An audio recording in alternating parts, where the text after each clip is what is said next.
acontecendo. Leonardo Viana, CBF acabando com o planejamento do São Paulo. Desde setembro o time está sendo montado para o Dorival. Vamos falar disso agora, Leonardo. A gente tem um Sai do Muro com algumas opções, com alguns nomes no mercado, empregados ou não, mas nomes que foram em algum momento ventilados ou que podem ser opções para o São Paulo. Enfim, nós vamos fazer o Sai do Muro. 3 caixinhas aí, tá? 3 caixinhas diferentes. Nome ideal. Que vai ser um só. Falar em caixinha, tem ele aí também. Né? Tem uma 4ª caixinha. O nome ideal, é um só. Perfeito. É um só. Né? Vale a aposta e opção ruim. No caso, opções ruins, com certeza a gente vai ter mais de um nesse último quadradinho aí também, nessa última caixinha, tá? Então aí estão os nomes. Tem Vojvoda, tem Carpini, tem Antônio Oliveira, tem Muricy, porque o Muricy ontem, segundo colegas que cobrem o São Paulo, chegou a ser cogitada essa possibilidade de se convencer o Muricy a tentar voltar. Né, convencer o Muricy não é tão difícil, convencer a mulher do Muricy que é complicado. Tem questões familiares, de saúde aí que pesam, né? Quem mais tá aí, ó? Sampaoli tá aí nessa lista, o Barbieri tá aí, que saiu do Vasco ano passado, o Alex, carequinha ali, trabalhando... Alex. Com essa diretoria, trabalhou na base, né? Trabalhou na base, sim. Roger Machado tá ali no finalzinho. Quem mais? Luxemburgo, Pedro Caixinha e tem o Vitor Pereira ali também. Você comanda nome a nome. Quando a gente fala do Vitor Pereira, o pessoal já dá uma risadinha. Não sei por quê. Você comanda nome a nome. Vamos começar? Vamos na ordem que tá ali. Vamos do Luxa primeiro. Cara, bom, você vê que é o céu do muro, tá? Opção ruim. Pra mim, é o maior treinador de clube da história do futebol brasileiro, junto com o Tele, tá? Porém, respeito demais, mas por aquilo que eu acabei de falar também, pelo momento, é uma opção ruim para ele e para o São Paulo. Se você pegar o trabalho do Corinthians, né, Bibi, o último que a gente viu, cada passo para frente, cada casinha que o Corinthians avançava, dava 2 para trás. Então, né? Em determinado momento até parecia que ele ia conseguir fazer o mínimo, né, para ajustar aquele Corinthians para não sofrer rebaixamento, não digo nem nas Copas, mas acaba não funcionando, dando mais uma amostra de que ele está muito ultrapassado na questão bola, porque para o Luxemburgo o futebol é muito... Estou revelando jogadores, né? Ó o Murilo aí jogando muito, ó o Moscardo, e tô ganhando de 0-0, de 1-0, que é uma coisa também do Corinthians, né? Mas a gente sabe que o futebol ele tá cada vez mais exigente. Vídeo clássico que a gente teve, Corinthians e São Paulo, que o Corinthians foi extremamente anulado pelo São Paulo, poderia ter sido uma goleada, inclusive, né? Então, o Luxemburgo tá muito focado nessa coisa do... eu tenho potencial e ele tem muita qualidade nisso de desenvolver jogadores e lidar com o vestiário, mas futebol precisa de mais e acho que pro que o São Paulo está esperando para essa temporada especialmente, o Luxemburgo não cabe. A minha sensação é que até nessa questão do vestiário, do discurso, da retórica, o Luxemburgo precisa ajustar isso para os padrões atuais, assim. Porque, todos precisamos ajustar. O tempo todo. A gente que trabalha com discurso, diálogo, comunicação, que é falar muito, eu falo, e ouvir mais, eu devia, todos nós devíamos, a gente precisa ajustar o tempo inteiro. Onde a gente está agora, gente? É verdade. No Instagram mesmo, cara. O Instagram cada mês, agora faz vídeo, não, agora faz texto. Eu já não sei mais o que fazer. Mas enfim, minha social media, a Marina sabe. Tá, dois já compraram, então ele vai para opção ruim. Seria também a tua caixinha, Angie? Também, porque além de tudo, as entrevistas eram péssimas, né? Confundiam demais a cabeça do torcedor, nunca trazia esclarecimento nenhum, pelo contrário, só colocava mais dúvida em cima de dúvida. Até acho que em determinados momentos ele conseguiu fazer coisas boas com um elenco bem deficitário que tinha o Corinthians, mas por fim ele foi se perdendo demais nessa questão de sofrer para ter o resultado. Acho que quando ele podia desenvolver mais, ele acabou travando ali e também não acredito que o estilo combine com esse elenco do São Paulo. As entrevistas são do nível do André Negão e do Augusto Melo. Imagina, daí a gente sai do Dorival, que super explica tudo e traz detalhamento tático, e daí vem o Luxemburgo, que não quer falar de futebol na coletiva. Cara, não, uma vez ele foi perguntado... Eu queria perder lá. E ele não queria responder. Eu não vou responder pra você, mas eu só tô perguntando... Eu queria sair perdendo. Como é que foi o caminho que você encontrou pra vitória? Essa do eu queria sair perdendo. Também, e assim, cara, eu tive realmente o privilégio da convivência, tenho da amizade. É o cara que eu também mais briguei como treinador na vida, foi o Luxemburgo. E, cara, assim, muito do que eu aprendi, pode ser aprendi muito, é com o Luxemburgo mesmo e com o Tele. E eu fico triste porque é exatamente o contrário, cara. O Vanderlei, até quando discutia da gente, ele dava uma aula em 5 minutos ou 5 horas, que era impressionante. Minha cota de acreditar nele acabou já. Carpini, aqui tem bom debate, Opa. hein? Porque aqui nós estamos falando de um técnico em ascensão, mas muita gente não enxerga ainda no Carpini tamanho para um desafio como esse. Só rapidinho, desculpa. Quais são os treinadores para eu pensar um pouquinho aqui? Pra dar uma Pedro Caixinha, Barbieri, Antônio Oliveira, Alex, Vitor Pereira, Voivoda, Sampaoli, Roger Machado e Muricy. Já achou o ideal aí, né, Marcos? Já só para... Tá. Vale a aposta. Meu voto. Valeria para vocês? Vale a aposta. Acho muito bom e com muito potencial. A Gi tem uma desconfiança ali, eu acho. Eu acho que ainda não está pronto. Então, por isso que vale a aposta. Eu acho que não vale porque eu acho que não está pronto e não vai dar certo, entendeu? Então, para você seria ruim a opção?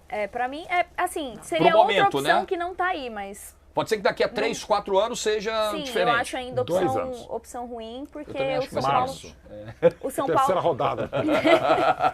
O São Paulo, apesar de vir de um título inédito da Copa do Brasil, a gente tem que lembrar da campanha que fez no Campeonato Brasileiro. Então tem muitas coisas ali que ainda precisam ser revistas, que na minha opinião ele ainda não está apto para resolvê-los. Bibi vai ter que decidir então aí. Eu vou de opção ruim também. Eu acho que o Carpini é o futuro, é um dos nomes aí que vai despontar como grandes técnicos, já vem de 2 bons trabalhos, mas ele não está maturado ainda e o São Paulo tem um retorno a uma Libertadores essa temporada. Acho que se não fosse a Libertadores, vai ter primeiro o Campeonato Paulista, Brasileiro, Sul-Americana, talvez, mas acho que não é o momento. E a gente já viu outros tantos nomes sendo queimados, né?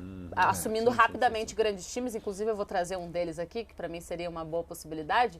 Eu não gostaria de ver isso acontecendo com o Carpini. Tá. O Carpini chegou a ser cogitado do Santos e do Cruzeiro. Chegou a ser dado como certo do Santos e acabou que não rolou. E do Cruzeiro também, né? Cruzeiro também. Sim. Antônio Oliveira, daqui a pouco. É o Pedro Caixinha primeiro. Pedro Caixinha. Vale a aposta. Vale a aposta, sim. Mostrou que tem cacife para isso. Tem toda uma história aqui, já fez um trabalho muito bom no Red Bull Bragantino. Lembrando que a temporada anterior do Red Bull Bragantino não era boa. Então tem muito do mérito dele. Ele lutou pelo título brasileiro. Tem uma experiência de Série A, coisa que o Carpini ainda não tem, né? E experiência vai ter esse ano, se permanecer do Juventude, vai ter vale a aposta, sim. E acho que para a reta final do Red Bull faltou camisa, né? Também. Que é coisa que... Camisa e um pouquinho de brilho do jogador. E ele entregou mais. Eu acho que a posição...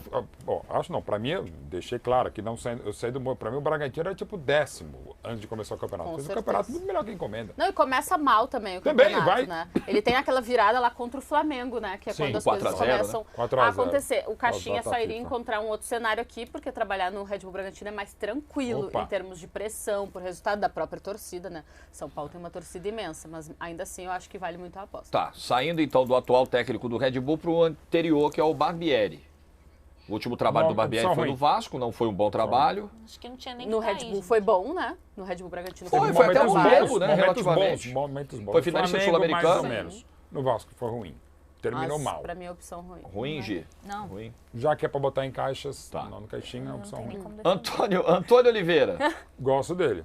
Acho bom treinador. E fez um bom campeonato com o Cuiabá, né? Porque no começo todo mundo colocava o Cuiabá como um postulante ali ao rebaixamento e ele acaba até com certa tranquilidade. Quase sem risco algum, né? Quase não correu risco. Ele não era um nome que eu pensaria de primeira, mas eu vou na categoria vale a aposta, porque eu sou meu bonzinho. Mas tudo bem que ele foi experimentado na Série A, coisa que o Barbieri, coisa que o Carpini ainda não foi.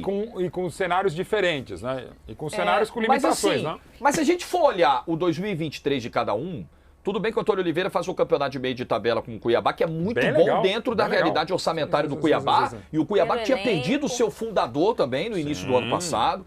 Tudo isso a gente tem que levar em consideração. Mas o 2023 do Carpini foi melhor, gente. Ele botou Água Santa na final do Paulista e ele sobe com o Juventude. É que o Antônio Oliveira... o Juventude na 18ª posição quando ele assumiu. Excepcional que fez o Carpini, por isso eu valeria a aposta, tá? No meu voto, eu valeria mais a aposta no Carpini do que o Antônio Oliveira. Mas ele tem experiência internacional, o próprio pai, inclusive, foi atleta, treinador. Diferente. É um cara que tem experiência internacional, já está no Brasil há algum tempo, ele já tem... Ele tem trabalhos de Série A de mais tempo do que o Thiago Carpini. Então, não acho absurdo, não, a aposta. Não seria a minha prioritária aposta. Mas é que se a gente fala... O Carpini, eu acho que ele precisa de um pouco mais de rodagem. O Antônio Oliveira, ele já passou aqui no cenário nacional por Atlético Paranaense, o Cuiabá Santos primeiro, o Santos Auxiliar, né? Auxiliar, o Curitiba, daí o Cuiabá de novo. Essa rodagem que o técnico precisa para ser alçado a um postulante a comandar um time gigante como São Paulo, o Antônio Oliveira tem mais do que o Carpini. Então a questão da Série A também. E ele teve um desempenho bom fora de casa com o Cuiabá. O São Paulo passou o campeonato quase todo sem ganhar fora. Foi ganhar no finalzinho, a primeira fora do Bahia. Mas na Copa do Brasil ganha do Sport na ilha, do Palmeiras na Nesparg e do Flamengo na final. No primeiro jogo. Maluca, o futebol. Aquele futebol é muito louco, né? Aí falando em bagagem, rodagem, principalmente na elite, na primeira divisão, aí pesa pro Alex, né? Como treinador, vai pesar aqui pro Alex. Sim. A falta disso, né? Eu acho que é uma opção ruim pela falta de rodagem também. Assim, é porque a gente pega o próprio Rogério, que é um super ídolo, um cara que estudou pra caramba. Ele não conseguiu emplacar no São Paulo e, na minha opinião, ainda por falta de rodagem, por algumas coisas que ele tem que aprender na prática mesmo sendo técnico. Não, o Alex, ele sai do sub-20 do São Paulo porque ele tem como objetivo treinar o time principal. Beleza, daí ele faz um caminho que pra mim é até compreensível, vai pro Havaí. No Havaí ele tem super pouco tempo, né? Aquilo que você estava falando sobre a direção não aguentar maus resultados, são 18 jogos e aí é demitido. Eu acho que o Alex também tem que dar mais uma rodada lá em times, né? Que tem uma condição orçamentária mais baixa, que tem uma competitividade um pouco mais acessível, uma Série B, uma Série C, por que não? A gente vê grandes enfrentamentos na Série C antes de pensar em voltar para o São Paulo como técnico do principal. Então, hoje seria ruim, opção ruim. Assim, só para deixar muito claro, né? É bom você... e o Alex vão escrever um livro esse ano. Não vou dar um spoiler, né? Mas, tá por isso que você vai falar o que eu vou falar. Não, só quero deixar muito claro. A gente vai escrever um livro. Eu fui mestre de cerimônias da despedida dele. É um dos grandes ídolos e amigos que eu fiz, né? O Alex. Então, assim, eu sou muito suspeito para falar. Mas tem que falar. Então, eu vou falar. Para esse momento mesmo, isso falando, não é a melhor opção. Eu não gosto do termo opção ruim, mas é o que temos. É a opção ruim. Não é para ele, não é porque eu vou fazer um livro com ele, que dá para fazer para ele livro, mesmo, não só para São Paulo. O treinador, eu acho que não é bom para antecipar uma etapa, né? O que não significa dizer que eu não gosto dele, tá falando, ele me convidou para escrever o livro, não sei o que, me honra ainda mais o livro que a gente vai fazer esse ano. Enfim, cara... Eu acho que pelo conhecimento de futebol e pelo nível intelectual, o Alex tem tudo para dar um excelente treinador. Com certeza, até porque tomara. Tem um caso parecido com o do Milton Neves, né? A caixa craniana é muito grande, então tem um então cabe uma enorme quantidade de informações. Especialmente se ele respeitar as etapas, né? É isso, E ele sabe também, digamos que se ele fosse convidado, é capaz de ele não aceitar. Vocês querem debater Vitor Pereira mesmo? Eu quero. Vocês o acham Ricardinho já falou que sim, que é o nome ideal. Eu não quero. Já sabe o que ele tem na conta, já? Então, pois é, porque talvez não seja a questão importante. Bom, foi vice-campeão da Copa do Brasil pelo Corinthians. Sim. Nome ideal. O palmeirense Mauro Betti respondendo, eu responderia assim, é o nome ideal. Para o rival. Para acabar com São Paulo é o nome ideal. Eu acho que ele e Sampaoli, nesse momento, depois das passagens pelo Flamengo... Já passa limpa, já igualmente ruins. Eu acho que eles vão ficar mais ou menos na mesma. É que o Vitor Pereira tem uma questão que vai além da do Sampaoli, que é a questão de como ele conduziu a saída do Corinthians, uma questão, o debate ético e tal. Simplesmente conseguiu, por motivos distintos, né, mas no pacote, ter quase que ódio das duas maiores torcidas do país. Só isso. É impressionante. Em um ano e pouco você conseguiu fazer. Tem que ser odiado por mais de 50 milhões de pessoas. Cara, assim, quem é o termo, lamentavelmente, é esse. Nada querido, digamos, por corintianos e flamenguistas na ordem cronológica. Cara, que outro nome da história do esporte conseguiu, em um ano e pouco, e não é nem como jogador, como treinador, conseguir esta animosidade que conseguiu o Vitor Pereira? É porque pela rivalidade dos dois, geralmente, se um não é querido por corintianos, é querido por flamenguista e vice-versa. Nesse caso. Mas nesse caso ele conseguiu, e por motivos distintos, né? Podemos botar os dois juntos, então, ali no opção ruim? Podemos? Por mim, sim. Pode botar opção VPP, diria o nosso amigo Ricardinho. VPP. Precisa gastar energia com isso. Não. Voivoda. Opa. Vale a aposta. Pra mim, nome ideal. Não chegamos... já ia perguntar, não chegamos no nome ideal ainda? É o Voivoda? Pra você vale a aposta. Pra mim, vale a aposta. E o Mauro vai decidir. O meu nome ideal é outro, mas seria a minha melhor segunda. Por que o teu nome ideal? Tá aí? Tá lá. Ah, tá aí. Beleza. Então vamos deixar como spoiler aí do Davi, né? Legal. Por que o Voivoda é teu nome ideal, Bibi?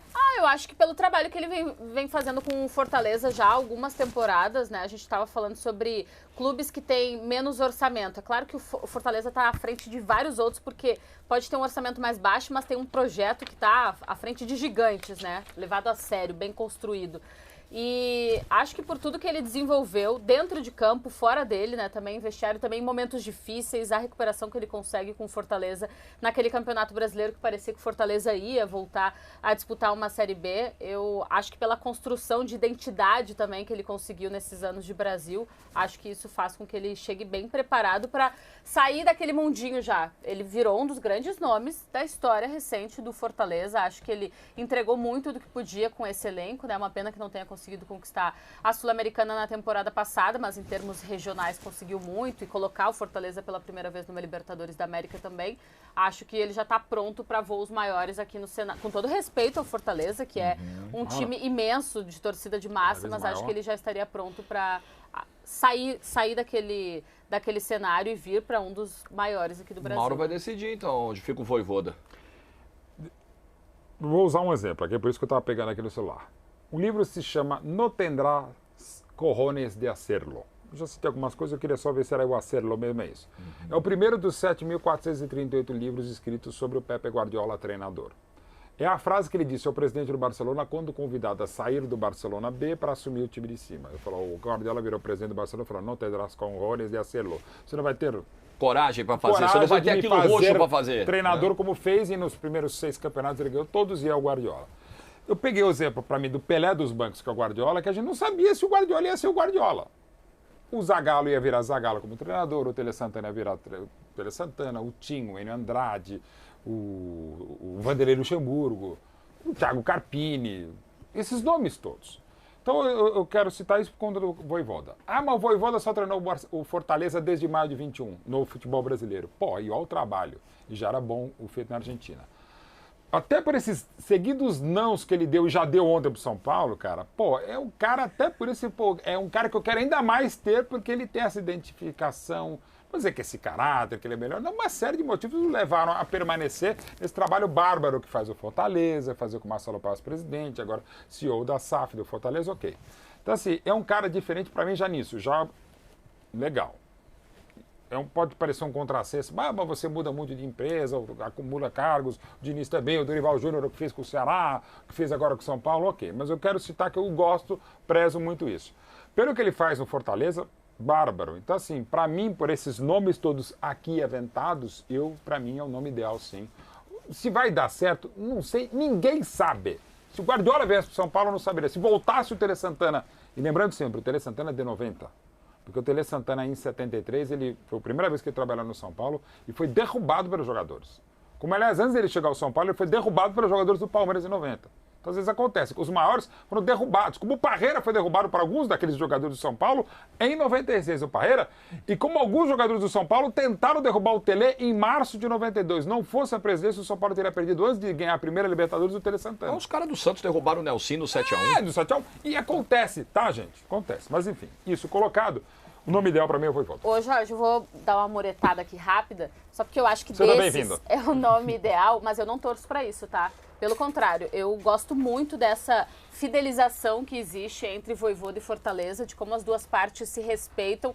E o presidente do Fortaleza esteve do lado do Vojvoda no pior momento do Vojvoda sob comando do time, né? Que foi nesse Campeonato Brasileiro que o Fortaleza passou metade do campeonato na parte de baixo. E o Vojvoda esteve do lado do presidente mesmo quando outros gigantes estiveram mandando propostas e tentando com que ele saísse do time. Então, eu gosto muito, acho sim que a gente pode ver o Fortaleza cada vez mais firme nessa segunda prateleira, digamos assim, do futebol, não só brasileiro como sul-americano. Então, acho que poderia dar certo no São Paulo, mas gosto muito de ver que ele e o Fortaleza se fecharam muito, assim. Gi, eles dois foram no Vojvoda, mas o teu nome ideal seria outro, né? Então, porque assim, o Vojvoda é a melhor opção palpável, mas ali tá escrito o nome ideal. E pra mim, se existe a possibilidade de Muricy Ramalho, é Muricy Ramalho. Não tem como. Por identificação, porque já tá dentro do clube, porque por tudo que conquistou, se a gente colocar todos os técnicos ali, ele, na minha opinião, é o melhor disparado. Então, mas qual foi o último trabalho do Muricy como técnico? 2016, Flamengo. Mas ele tá dentro do clube, ele conhece o elenco, ele conhece o São Paulo, ele conhece todos os trabalhos realizados, então pra mim não seria um entrave. E ele é muito ativo no que ele faz, então pra mim, tendo a possibilidade, ele é o ideal por inúmeros motivos. Então ele fica, como só cabe um no nome ideal e a Gi foi voto vencido, ele vai ficar no Vale a Aposta, o Muricy? Ou não? Ou vai dizer... A Ju colocou algo que é irrefutável. A análise dele, mais uma vez, é irrefutável. Você não tem uma vírgula para colocar. Eu não coloco o ideal pelo conhecendo a fera e conhecendo, sobretudo, a família dele. Assim, acho muito difícil ele driblar a mulher nesse aspecto. E a questão de saúde, não é que ele esteja debilitado. Longe disso. Mas, inclusive, para o Muricy assumir agora, se vier a assumir, só vai ser o São Paulo, ele precisa de mudar até o modus operandi dele. Eu não sei se vai caber, porque ele sempre teve, por exemplo, até o saudoso Tata, que era o principal auxiliar dele, ele vai ter que ter um a 2. E não é que ele está velho, está ultrapassado, longe disso. É que ele precisa mudar um pouco até para ele poder aceitar, e no caso, aceitar em casa. Ele vai falar, patroa, eu só vou poder aceitar se tiver um negócio desse. Eu sei que é para mim e principalmente para você. Então, assim, até essa formatação dessa nova comissão técnica, essa nova linha de trabalho do Muricy, eu não sei se é ideal por conta disso. Eu entendo absolutamente, concordo plenamente com o que falou a Gil, até pelo carinho e respeito que eu tenho profissional e pessoal pelo Muricy, mas eu acho que seria muito mais complexo. Então, por isso que eu iria no Vojvoda, que já não vai vir. E o Muricy acho que não vai acabar aceitando por situações como essa também. Mas entendo plenamente. Então, você colocaria... E qual caixinha? Eu não consigo botar ruim, que é uma opção ruim. O Valeria aposta porque, de novo, é outra que não teria. Eu tô achando que eu vou ter que decidir, porque eu acho que a Bibi vai de opção ruim, né? Sim, meio que por conta disso também, né? Porque não precisa. Ele não precisa voltar, ele já está bem adequado a essa nova função do São Paulo, tem a proximidade com o clube, com os torcedores. Tu mesmo trouxeste essa questão da saúde, já tem 8 anos que ele não atua. Eu acho isso bem importante. Embora, por exemplo, a gente acabou de ver um treinador... Mas ele não atua, mas é muito ativo no futebol, Muito. né? É o Filipão, né? O Filipão, eu não trabalho mais, pastor, tá um Mas o Filipão não chegou a sair fora, não ficou 8 né? anos. Então, isso seria um imperativo. Um imperativo não. É diferente do Zidane, por exemplo. Complicador pro... O Zidane a gente não sabe o que tá fazendo. Só esclarecer a produção. Cada um votou em uma caixinha diferente. Então eu vou ter que decidir, eu vou com a Bibi no opção ruim, tá? Tá. Não pelo ser o Muricy, mas pelo momento atual, eu acho que o São Paulo, sim. acho que o Muricy está muito bem na função que exerce e acho que eu não vejo sentido. E o Roger Machado, para fechar? Para mim é opção ruim. Não tenho elementos para defender, então... Assim, a gente pega a linha do tempo do Roger Machado e ele não conseguiu entregar o que se projetou até agora, né? O Roger, já falei algumas vezes aqui, ele é uma das pessoas que mais entende de futebol que eu conheci na vida. E é a pessoa com quem eu conversei que eu menos entendi o que ele estava falando. E Isso pode acontecer com os jogadores dele. Então, isso acontece. Isso me preocupou muito e até naquele momento, sobretudo, uma das conversas que eu tive, já tinha tido antes, mas tive naquele momento e teria depois, eu rapidamente liguei para alguns jogadores que ele treinava o meu time. E isso é um dos tantos méritos dele. Ele falou, não, no dia a dia, preleção, pós-jogo, ele adapta a linguagem, a gente entende o que ele quer. Nem sempre dava certo, ou muitas vezes não deu. Né? Inclusive nas entrevistas, ele também caiu naquele jogo contra o Fluminense no Maracanã, no Brasileiro de 18, porque ele viu um Palmeiras da segunda academia numa atuação horrorosa, mais uma na sequência. Então assim, mas o Roger, eu não vou citar outros nomes, estamos falando do Roger aqui, mas tem alguns outros nomes que também entendem demais de futebol, que viraram treinadores, mas não viraram o que podia ser, porque uma coisa é entender muito de jogo, até de treinamento, de gente, e é um dos caras mais legais, mais leais que eu conheci na vida, não só o futebol, Roger, mas não necessariamente dá certo como treinador. E às vezes tem o contrário, às vezes tem o mas cara eu que boto vale a aposta, portanto que eu admiro o Roger. Às vezes tem o cara que não tem muito conteúdo, mas ele é tão bom na retórica, né? E pode eventualmente, até pela capacidade, uma dessa dá certo no São Paulo, outro clube. Pode então ser. tem bem por isso, eu não consigo falar que ela é uma opção ruim. Acho que a Bibi vai ter que desempatar aí. Eu boto vale a aposta, Roger. Tu botaste que é opção ruim? Opção. Eu vou botar em vale a aposta também. Eu acho que o Roger, muito pelo que ele fez como jogador, ele furou um pouco a fila do que a gente estava falando das etapas, né? Já rapidamente treinou grandes clubes como Grêmio, Palmeiras, Bahia e tudo mais. Mas eu ainda espero ele entregar, dentro das minhas expectativas, acho que ele pode entregar mais. E aí até vou acrescentar um nome que não estava na nosso site você tinha falado. Mas acho que valeria a aposta se tivesse aí a observação, mais um treinador dessa nova geração que ainda não entregou o que a gente esperava, que é o Jair Ventura. E o Jair Ventura... Subiu agora com o Atlético Goianiense. Ele vem de últimos 4 trabalhos lá na parte de baixo, é verdade, mas a serem destacados. Em 2020 ele salva o Sport do rebaixamento, em 2021 ele salva o Juventude do rebaixamento, em 2022 ele mantém o Goiás na Série A sem sofrer, e em 2023 agora ele sobe o Atlético Goianiense numa Série B que estava super disputada. Então talvez seja um treinador que eu sei que aqui no estado de São Paulo ele saiu bem mal, né, com o trabalho de Santos foi muito e ruim, Corinthians. Muito ruim, do Corinthians mas igualmente. é um treinador que me parece estar cada vez mais se desenvolvendo e daqui a pouquinho pronto para saltos maiores. Então, para fechar, Vojvoda foi eleito o nome ideal. Na caixinha do Vale a Aposta estão Pedro Caixinha, Antônio Oliveira e Roger Machado. Você vê do G4 aí, 3 estrangeiros, né? E nos que colocamos como opções ruins ou não viáveis, não interessantes para o momento, por diferentes razões, Luxemburgo, Barbieri, Vitor Pereira, Muricy, Carpini, Alex e Jorge Sampaoli. Feito o nosso Sai do Muro.